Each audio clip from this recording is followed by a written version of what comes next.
Hello गुलाम, कैसे हैं आप? तो फर्स्ट ऑफ ऑल बढ़िया है। मेरी मेरी कॉन्ग्रेचुलेशंस फ्रॉम आवर साइड कि थैंक यू। आप इतना जबरदस्त रैंक लेके आए, बढ़िया नंबर लेके आए और सेलेक्ट भी हुए, तो उसके लिए मेरी मेरी कॉन्ग्रेचुलेशंस। थैंक और यू सर। थोड़ा सा अपने बारे में आपका एक छोटा सा इंट्रोडक्शन दे दीजिए। सर मेरा नाम गुलाम मोहिउद्दीन है। मैं देवरिया से हूँ। ये गोरखपुर के पास एक शहर है, छोटा सा शहर है, यूपी में। और मतलब मैंने ग्रेजुएशन पास आउट किया है 2021 में, जुलाई 2021 में। तब से मेरा मतलब स्ट्रगल ही चल रहा था 2021 से। और उसके बाद कई सारे एग्जाम्स दिए, आईबीपीएस का दिया। उसमें भी प्री मेंस निकला, लेकिन इंटरव्यू में मेरा 2 बार रह गया। आईबीपीएस को मैंने 2 बार दिया। एक बार एसबीआई का दिया था, उसमें प्री क्वालिफाई हुआ बट मेंस क्वालिफाई नहीं हुआ। एसएससी सीजीएल का भी दिया था, उसमें प्री क्वालिफाई हुआ, मेंस में मेरे मार्क्स कम आ गए थे। 278 थे और 291 पे लास्ट जो सिलेक्शन था वो था। तो बहुत सारे एग्जाम्स दिए हैं 2021 से। और अब फाइनली जाके अब 2024 में मतलब अब जाके बिल्कुल। कामयाबी मिली है, थोड़ा सक्सेस हाथ में मिला है। फाइनल लिस्ट में नहीं नाम आया होता है। है, एक टाइम रहता है जब तक नहीं निकलता तब तक नहीं निकलता, जब निकलना शुरू होता है सारे निकलते हैं। तो अब भाग्योदय वही है ना कि अब शुरू हुआ है, अब एक क्वालिफाई हुआ, एक सिक्योर हुआ। आप देखेंगे, आप जो भी एग्जाम देंगे सब निकलेगा। मेन चीज होता है ना, कॉन्फिडेंस थोड़ा सा आ जाता है, भरोसा खुद पे बढ़िया जाता है, वो जी हताशा कम से कम जी। खत्म होती है। और खैर, आपके साथ समस्याएं बहुत ज्यादा रही शुरुआत से ही, अभी भी है ना? हाँ अभी भी हैं, थोड़े बहुत हो जाएंगे, लेकिन तो अब जैसे अब चीज़ें ठीक हो रही हैं तो आई होप कि सही रहेगा सब। उम्मीद यही करते हैं सब कुछ बढ़िया रहे और आप भी एक बेहतर भविष्य धीरे धीरे करके सेट करो।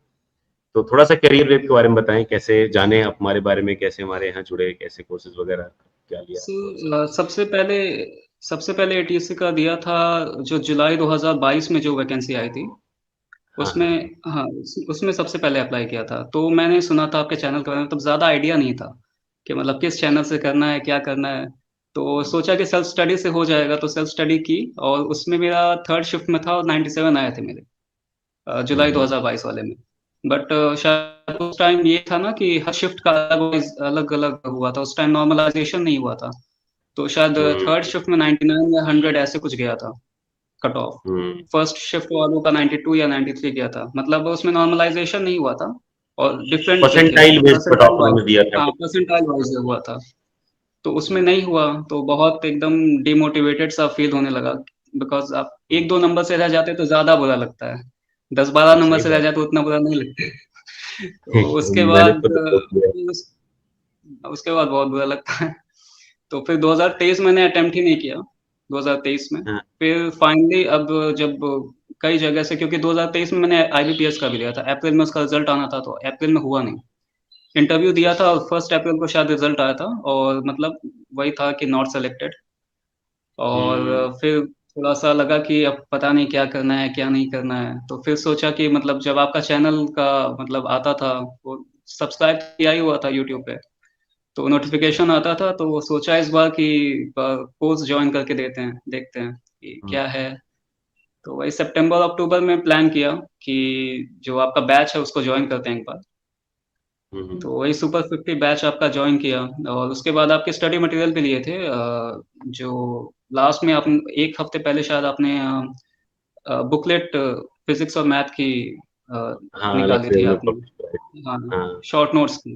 तो वो भी लिया था, उससे हम्म। काफी, उससे बहुत हेल्प मिल गई। क्योंकि एक बार ये हो जाता है ना कि सुपर सुपर 50 बैच में 2-3 महीने का जो है वो हम्म। एक बार में रिवाइज हो गया। तो वो 1 हफ्ते पहले वो ली, 1 हफ्ते 2-3 दिन पहले, और उसके बाद फिर वही है कि हो गया। तो वही सितंबर खैर, अक्टूबर से चल रहा था। फिर दिसंबर में एग्जाम बात हुआ ये रहती एंड है, फाइनली। ये रहता है कि इसे मेहनत तो देखो आप ही की रही, सबसे तगड़ी मेहनत और संघर्ष आपका रहा। लेकिन कुछ भी हो, जैसा भी हो, अपने पास बच्चे आते हैं तो सिलेक्शन हो जाता है मोस्टली का, मतलब अभी तक का रिकॉर्ड थोड़ा ठीक ठाक रहा। नहीं, ऐसी कोई बात नहीं है सर। कोर्स अच्छा है, कोर्स अच्छा है। और आई थिंक कि मतलब बहुत ही अप टू द पॉइंट है। मतलब एक होता है ना कि जैसे और भी, मतलब मैंने कोर्स तो नहीं खरीदा, लेकिन उसके अलावा जो नहीं होता है पीडीएफ और भी इंस्टीट्यूट के मिल जाते हैं। हाँ मतलब मैं हाँ नाम नहीं लूंगा, बट और भी कोचिंग इंस्टीट्यूट के पीडीएफ आपको टेलीग्राम वगैरह पे मिल जाते हैं। तो उसमें हाँ। बहुत सारा अननेसेसरी चीज दिया होता है जिसको पढ़ने की जरूरत नहीं है। लेकिन आपका बहुत ही बल्कि टू हो द जाता है पॉइंट फिर था, मजे 11th 12th का भी। Sir sorry. नहीं, बल्कि हो जाता है, काफ़ी ज़्यादा अगर कंटेंट रहे, हाँ, तो कम काफ़ी समय में काफ़ी पढ़ना भी मतलब कर हैवी हो लेते हैं। जाएगा। हुँ, 11th 12th वैसे भी बहुत ज़्यादा होता, बहुत साल हो गए पढ़े हुए, तो हुँ, मतलब काफ़ी जो टू द पॉइंट वाली चीज़ें ज़्यादा सही रहती हैं, ज़्यादा अच्छे से हो भी जाता है और एक कॉन्फिडेंस भी बढ़ जाता है कि कम कंटेंट है तो जल्दी हो जाएगा। तो वो एक ये अच्छी चीज़ होती है। और घर पे मतलब मम्मी-पापा या बाकी सब में क्या प्रभाव पड़ा? अभी जैसे फाइनल लिस्ट आ गई, थोड़ा-सा खुशी तो हुआ ही होगा सबको ही। उन्हें लग रहा था कि हो जाएगा, कॉज़ मतलब वही मैंने बता दिया था कि कट ऑफ से इतनी ज़्यादा ही जाती है। तो हुँ, हुँ। उन्हें लग रहा था कि हो जाएगा, लेकिन एक होता है ना कि जब तक रिज़ल्ट फाइनल रिज़ल्ट नहीं आता, जब तक फाइनल लिस्ट में नाम यस, नहीं होता है, तब तक ये लगता है कि क्या पता होगा, क्या पता नहीं होगा। क्योंकि लग तो लग तो पिछली बार बहुत भी रहा था कि जो पिछले एग्ज़ाम्स हैं, उसमें भी ऐसे ही लग रहा था कि हो जाएगा, बट वही है कि नहीं हुआ। तो मतलब अच्छा लगा कल। कल शाम को ही आया रिज़ल्ट, तो अच्छा लगा काफ़ी। चलिए, हमें बहुत अच्छा लगा आपसे मिल कर के और सबसे जी। ज़बरदस्त बात ये है कि आप इतना मतलब संघर्ष में रहे हैं, आपसे बीच-बीच में बात भी होती रही। लेकिन ये होता था कि सारी चीज़ सुनने के बावजूद भी ये रहता था कि अभी हताशा नहीं दिखी, मतलब ये रहता था कि भई लगे हैं तो लगे हैं, होगा सर, कोशिश करते हैं। थोड़ा-सा बढ़िया लगा वो भी। तो अपने तरफ से कुछ मैसेज या कुछ भी ऐसा चीज़ जो आपको लगता हो कि हाँ यार, अब की बार के जो एस्पिरेंट हैं उनको ये चीज़ जाननी चाहिए, हमको वो चीज़ थोड़ा-सा कम आइडिया थी। सर मैसेज यही है कि कट ऑफ बहुत हाई जाता है इसमें, 120 है तो इस बार तो जैसे 103 गया है, 103.3 थी। ये जनरल यूआर की कट ऑफ है। तो लेकिन उससे घबराना नहीं है, नॉर्मलाइज़ होते हैं, मार्क्स नॉर्मलाइज़ होते हैं। आप बस मतलब अच्छे काम कीजिए, दुआ कीजिए कि आपको ऐसे शिफ्ट मिले जिसमें नॉर्मलाइज़ेशन ज़्यादा हो, क्योंकि वो आपके हाथ में नहीं होता, वो बिल्कुल, किस्मत है। वो आपके हाथ में सही नहीं है। होता। आप कितनी मेहनत कर लें, आपका ऐसा शिफ्ट मिल जाएगा जिसमें नॉर्मलाइज़ेशन हुआ ही ना हो, तो फिर आपके लिए हुँ, दिक्कत है। तो एक वो चीज़ है, दूसरी चीज़ कि आप अपने एंड पे जो कर सकते हैं, जैसे आप शिफ्ट कंट्रोल नहीं कर सकते, आप नॉर्मलाइज़ेशन कंट्रोल नहीं कर सकते हैं, लेकिन आप कितना अटेम्प्ट करके आ रहे हैं, वो तो कंट्रोल कर सकते हैं।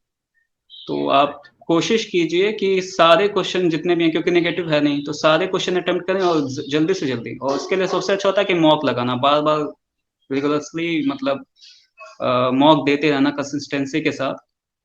जैसे हुँ, जो है और आपकी प्रिपरेशन साथ में चल रही है, उसपे वेट ना करें कि प्रिपरेशन मेरी खत्म हो जाएगी, सारे मतलब सब्जेक्ट्स खत्म हो जाएँगे, सारे टॉपिक्स क्लियर हो जाएँगे, उसके बाद मैं मॉक दूँगा।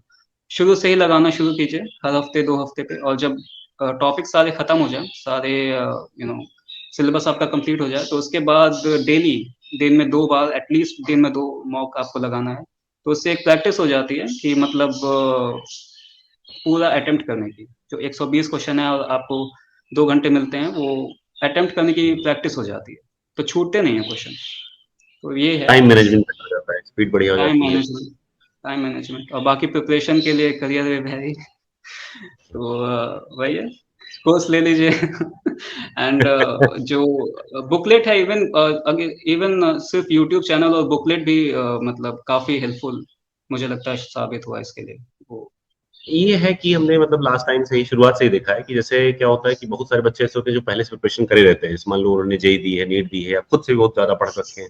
तो उनको बहुत ज़्यादा कोर्स की रिक्वायरमेंट उनको नहीं लगता कि होगा, लेकिन ये है कि वो लोग यूट्यूब का लास्ट में 1 मही जो रहता है हम लोग का 15 दिन का रिवीजन बूस्टर ये जी, सब चीज़ें जी। और टेस्ट सीरीज़ वगैरह ले लेते हैं, तो उसमें से भी रिज़ल्ट ज़्यादातर बहुत बढ़िया आते हैं। मतलब अभी अगर आप देखेंगे इस बार भी, तो बहुत सारे बच्चे ऐसे हैं जो कि यूट्यूबर भी रहे हैं कि यूट्यूब वगैरह जुड़े हैं और कोर्स से तो ऑफ कोर्स है ही है। लगभग 50% तो कोर्स से है ही है लगभग।